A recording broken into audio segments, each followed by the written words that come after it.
Mormons often have very negative things to say about ex-Mormons, and this isn't an accident. After all, the Book of Mormon talks extensively about how the ex-Mormons in the Book of Mormon were the most evil and most violent Lamanites. And of course, we've all heard countless conference talks where, the person who leaves the faith is described as lost or ignorant or spiritually unwise or any of those things. And many of the ways Mormons describe ex Mormons are in that account. They often attribute to us malice. We're hateful, we're spiteful, we're bitter, we're bigots, we're like the devil in that Book of Mormon analogy, comparing how we're trying to lure the saints down to hell with a flaxen cord or whatever. They often just attribute really negative things to us, just assume the absolute worst intentions of anything we do.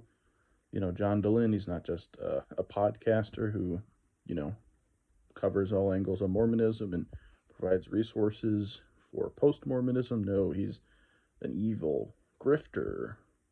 I mean, that's just kind of how it is. That's, it's one of those things where when you're in the church, you think less of people who leave the church, but you think it's normal, and then you leave the church and you realize that you were doing that. But anyway, I think there are certain reasons that Mormons should be grateful to ex Mormons. And I'm serious. So, one of these ways is that ex Mormons provide resources and community for ex Mormons. And of course, if you're Mormon, you're going to have friends, you're going to have family members, etc., that leave the church. And if you leave the church, but you don't have those kinds of resources and community, then it can be very isolating. So that could be a really helpful service from ex-Mormons. Resources around so-called faith deconstruction. Maybe I'm not a huge fan of that term.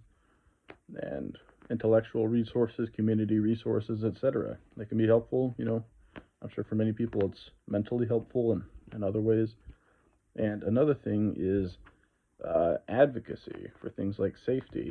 For example, ex-Mormons had a large role in helping make it required by law in the UK, for example, that background checks were mandatory for people working with children in the church, which really should have been mandatory in the first place.